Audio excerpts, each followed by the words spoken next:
Dentro del campo de las medidas electrónicas es habitual el uso de puentes de medida. En este caso vamos a analizar un puente de medida en corriente continua, como es el puente de Wheatstone. Eh, es un puente que nos va a servir en primer lugar para medir resistencias eléctricas, ya que nos va a permitir averiguar el valor de una resistencia desconocida, aparte de otras tres que sí vamos a conocer y que vamos a comprobar que tienen que guardar cierta relación. Esta sería la estructura de un puente de Wheatstone para medidas. Tenemos la fuente de tensión, eh, tres resistencias conocidas, serían la R1, la R3 y esta R2, que puede ser variable, pero siempre de un valor conocido, una resistencia patrón, y una Rx, que es la que queremos averiguar su valor. Cuando conectamos entre los puntos A y B, un galvanómetro o un amperímetro o cualquier otro aparato que nos sirva para medir corriente, eh, cuando la diferencia de potencial entre el punto A y el punto B sea cero, es decir, cuando las tensiones entre A y masa y B y masa sean iguales, no habrá circulación de corriente. Y esta será precisamente la que llamemos condición de equilibrio. Es decir, cuando la intensidad que circula sea cero, diremos que el puente está en equilibrio. Y repito que eso sucederá, lógicamente, cuando la diferencia de potencial entre A y B también sea cero. Pues bien, en esas circunstancias, en esas condiciones, se puede demostrar, y lo vamos a hacer más adelante, que el valor de la Rx, de la resistencia desconocida, será igual al producto de R2 por R3 partido R1. Lógicamente, vuelvo a repetir que esto solo será así en el caso de que el puente de medida se halle en equilibrio.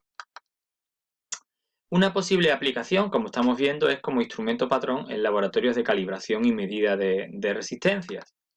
Y en otras muchas ocasiones en instrumentación, en medida, en dispositivos de control, habrá elementos que son transductores resistivos, es decir, eh, resistencia cuyo valor va a depender de una cierta variable física, por ejemplo, la temperatura, la presión, la luz, velocidad, desplazamiento y una serie de magnitudes físicas que podemos traducir en una variación de resistencia. Pues bien, si utilizamos esta disposición, este circuito, con una R1, R3 y R2 conocidas, podremos, a partir de la condición de equilibrio, obtener una tensión entre los puntos A y B que será dependiente también de esta variación de resistencia, como veremos más adelante. Lógicamente utilizamos transductores resistivos, es decir, resistencias cuyo valor varía en función de una magnitud física. Por ejemplo, los termistores, tal como tenemos aquí, las NTC, las PTC o las LDR, que serían resistencias dependientes de la luz, si lo que vamos a medir es una intensidad luminosa, o incluso las galgas extensiométricas, como aparecen aquí, que serían una resistencia que varían su valor en función de la elongación o contracción a la que están sometidas. Es decir, que en función de la longitud que tienen o a la que pueden, digamos, deformarse, va a variar el valor de su resistencia. Primero vamos a intentar demostrar de alguna forma cuáles son las condiciones de equilibrio y cuál es la relación que se va a dar entre las resistencias cuando se dé esa condición de equilibrio. Partimos de un circuito con 4 resistencias y la condición de equilibrio sabemos que se nos va a dar cuando la tensión entre los puntos A y B sea cero. Es decir, en esas condiciones, la tensión en A y la tensión en B serán idénticas. Para que esto se cumpla, tal como tenemos en la demostración matemática, la tensión entre el punto A y masa, que sería esta línea de aquí abajo, unido con el negativo de la fuente, la tensión entre este punto y masa será R2 por el valor de I.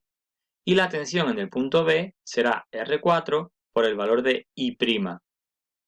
Para calcular el valor de I, al tratarse de dos resistencias que están en serie, sería la tensión total aplicada, que es la de la tensión de alimentación, partido de R1 más R2. Es decir, esta expresión que tenemos aquí, tensión de alimentación entre R1 más R2, se corresponde con la intensidad I de esta rama.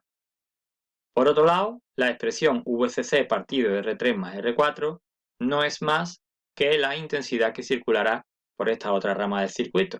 Dividimos la tensión total aplicada a la rama dividido por la suma de las dos resistencias que están en serie. Si seguimos trabajando con esta ecuación, podemos simplificar. Como veis aquí, se nos repite multiplicando VCC y aquí también tenemos multiplicando VCC, de modo que podemos simplificar aquí y simplificar aquí, de modo que este R2 quedará arriba multiplicando y este R4 quedará también arriba, tal y como podemos ver en la siguiente diapositiva. Aquí decimos simplificando en los dos miembros, dividiendo los dos por la tensión de alimentación VCC, pues tenemos que la expresión queda tal como la tenemos. R2 entre R1 más R2 igual a R4 entre R3 más R4. Pues bien, si aplicamos una propiedad de la igualdad de fracciones, cuando tenemos fracciones que son proporcionales y son idénticas, tienen esa proporcionalidad, si tenemos dos fracciones, como digo, proporcionales, A partido por B igual a C partido por D, lógicamente, si invertimos el orden en el que aparecen las fracciones y ponemos B partido por A e invertimos esta y ponemos D partido por C, la igualdad sigue siendo cierta. Eso lo podríais comprobar si ponéis dos fracciones numéricas y lo comprobáis. Bien, pues a partir de esta propiedad, a partir de esta característica de las fracciones que son proporcionales, vamos a hacer lo mismo con esta expresión, de tal manera que R1 más R2 lo vamos a poner arriba y el R2 abajo, y aquí vamos a hacer lo mismo. Y obtendríamos esta expresión.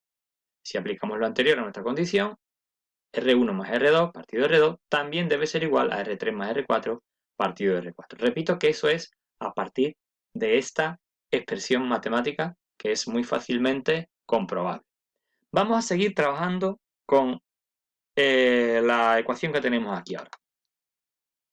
Si aplicamos la regla de la división de fracciones, si observamos de nuevo aquí, tendríamos que para dividir esto entre R2, pues será R1 entre R2 más R2 entre R2, que no es más que lo que tenemos aquí, R1 entre R2 más R2 entre R2. Lógicamente, el otro miembro de la igualdad, pues será R3 entre R4 más R4 entre R4. Y lo tenemos aquí. Lógicamente, R2 entre R2 es 1 y R4 entre R4 es 1, de manera que al tener más 1 a la izquierda y más 1 a la derecha, podríamos simplificar, eliminar estos dos, de modo que finalmente concluimos que la condición que se debe dar entre las cuatro resistencias para que éste permanezca en equilibrio es R1 entre R2 igual a R3 entre R4. Es decir, siempre que se cumpla que el cociente de R1 entre R2 sea igual al de R3 entre R4, el puente estará en equilibrio y la tensión VAB será 0. No es necesario que las resistencias sean iguales, es decir, R1 no tiene que ser igual a R3, simplemente bastará con que el cociente, es decir, el resultado de dividir R1 entre R2 valga exactamente lo mismo que entre R3 y R4. Por ejemplo, si yo tengo aquí 10 y 1 y el cociente es 10, aquí podría poner 100 y 10 o cualquier otra relación de resistencia cuyo cociente dé 10. Y, repito, el puente permanecerá en equilibrio. En resumen, podríamos decir que en un puente de Wheatstone, en equilibrio, se va a cumplir que, primero, el equilibrio no depende de la tensión de alimentación, puesto que hemos dicho que solo va a depender de la relación entre R1 y R2, y en este caso R3 y Rx, que sería una resistencia a averiguar su valor. Y, por otro lado, si se conocen con exactitud tres de las resistencias, R1, R2 y R3, se puede calcular la Rx con exactitud cuando la I sub G sea 0. Y se calcula de esta forma. Rx igual a R2 por R3 partido R1. Por último, en el caso de lo que se pretenda sea tratar de algún modo la tensión procedente del puente, imaginaros que tenemos un circuito en el que vamos a medir una temperatura y esta resistencia R4, que nosotros hemos puesto aquí como una resistencia variable, en lugar de un potenciómetro fuera una resistencia NTC o PTC. Pues bien, si nosotros sabemos a una cierta temperatura qué valor tiene esa resistencia, podemos calcular la R3, la R1 y la R2 para que el puente esté en equilibrio a esa, digo, determinada temperatura.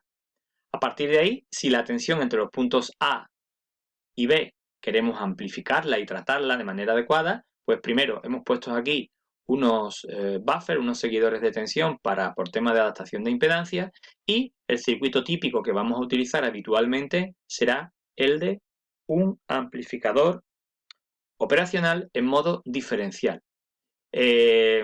Recordar que este tipo de amplificadores, la ganancia será el valor de esta resistencia, en este caso R7 entre R5, por lo tanto el de la figura tendría una ganancia 10.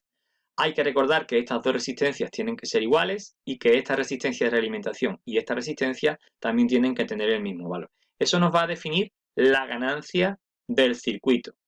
Y por último, lo vamos a ver en otro vídeo posteriormente, al final la tensión en la salida será la ganancia del circuito que multiplicará a la tensión que haya en D, es decir, la tensión que haya en B, menos la tensión que haya en C, es decir, la tensión que haya en A.